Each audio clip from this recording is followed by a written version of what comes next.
বাসায় যাওয়াতে কলিং বিল চাপ দেওয়াতে ভাবি এসে দরজা খুললো। তখন আমি আমার ছেলেকে বললাম, বাবা মামিকে সালাম দাও। তখন আমার ছেলে সালাম দিল। ভাবি আমাকে দেখে বলতেছে, লিমা আমাদের না ফোনে কথা হয়েছিল, আর বললাম আমি তো এখন বাবার বাড়িতে যাব। তখন বললাম আমি ভাবলাম আপনাকে এসে সারপ্রাইজ দিই, প্রত্যেক ঈদে আপনাদের বাসায় চলে আসি। তখন ভাবি বলল, না আমরা ভাবছি তুমি এবার হয়তো আসবা না, তোমার ভাইয়া বাহিরে, আমি আমার বাবার বাড়িতে যাব তাই রেডি হচ্ছে। আমি বললাম কোনো ব্যাপার না ভাবি, আমি তো সন্ধ্যা পর্যন্ত আছি, এর ভিতরে তো ভাইয়া চলে আসবে। তখন ভাবি বলল আচ্ছা ঠিক আছে তাহলে ভিতরে আসো। ছেলেকে বললাম আসো বাবা আসো ভিতরে যাই। তখন ভাবিকে গিয়ে বললাম, ভাবি কতদিন পরে আপনাদের বাসায় আসলাম, আমার তো মনটা ছটফট করতেছিল, কখন ভাইয়াকে দেখবো কখন আপনাকে দেখবো। আমার ছেলেও বলতেছিল কবে মামার বাড়ি যাবে, কবে মামার বাড়ি যাব। আর আমরা তো অনেক জার্নি করে আসছি, আমাদের অনেক ক্ষুধা পেয়েছে ভাবি, আর আমার ছেলেরও অনেক খিদা পেয়েছে ভাবি, বাসায় কিছু আসছে তাড়াতাড়ি দেন। ভাবি বলল আসলে কি হয়েছে আমি তো জানতাম না তোমরা আসবে, আর আমি রান্নাও করি নাই যেহেতু আমি বাবার বাড়ি চলে যাব তাই। আচ্ছা সমস্যা নেই তোমরা বসো, তোমাদেরকে একটা কিছু বানিয়ে দিতেছি। এখন আমি বললাম আচ্ছা ঠিক আছে ভাবি। ভাবি চলে গেল রান্নাঘরে। আমি আমার ছেলেকে বললাম, বাবা তুমি এখানে খেলা করো, আমি ভাবলাম ভাবির কাজে গিয়ে একটু সাহায্য করি। রান্নাঘরে গিয়ে দেখি ভাবি একা একা কথা বলতেছে। ভাবি বলতেছে যত সব বিরক্ত,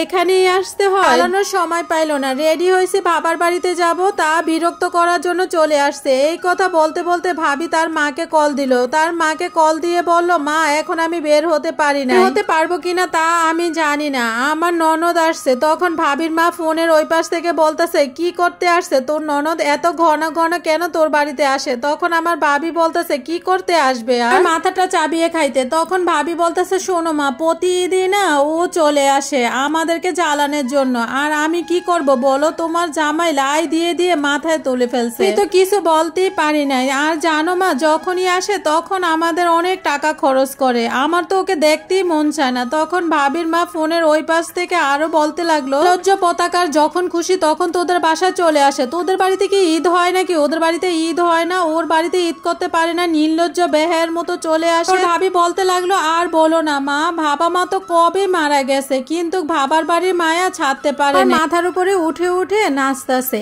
এই কথা শুনে আমি আমার ছেলের কাছে গিয়ে বললাম, বাবা এখান থেকে চলো। আমি আমার ছেলেকে নিয়ে বাবার বাড়ি থেকে বের হয়ে আসলাম। তখন আমার ছেলে জিজ্ঞাসা করলো, মা মামার বাড়ি থেকে চলে আসলাম। আমি আমার ছেলেকে বললাম, বাবা মামার বাড়ি তো আমরা অনেক সময় ছিলাম, আর তোমার মামা তো বাসায় নাই, কি করব বাসায় থেকে, আর তোমার মামা যে কখন আসবে সেটাও তো জানি না। চলে আসছি বাবা, অন্য সময় তোমার মামার সাথে তোমাকে দেখা করিয়ে দিব ঠিক আছে? আর তোমার বাবাকে আমি কল দিয়েছি, তোমার বাবা চলে আসছে আমাদেরকে নিতে। এই কথা বলে আমি আমার ছেলেকে জড়িয়ে ধরে অনেক কান্নাকাটি করলাম। বাবা মাকে বললাম, তোমরা ঠিকই বলতা, তোমরা যতদিন আসো এই দুনিয়াতে ঠিক ততদিনই ভালোবাসা আছে আমার, তোমরা এখন পৃথিবী থেকে চলে গেছো, আর এখন ভাইয়া তো বিয়ে করে পর হয়ে গেছে, ভাবি তো দেখতেই পারে না, ভাবি যে আচরণ করছে আজকে মনটাই পুরা দুমড়ে মুছে গেছে। কেউ তো ঠিক মতো আমার সাথে কথা বলে না, আমি আর কখনো এই বাড়িতে আসবো না, এটা এক আফুর লাইফ থেকে নেওয়া।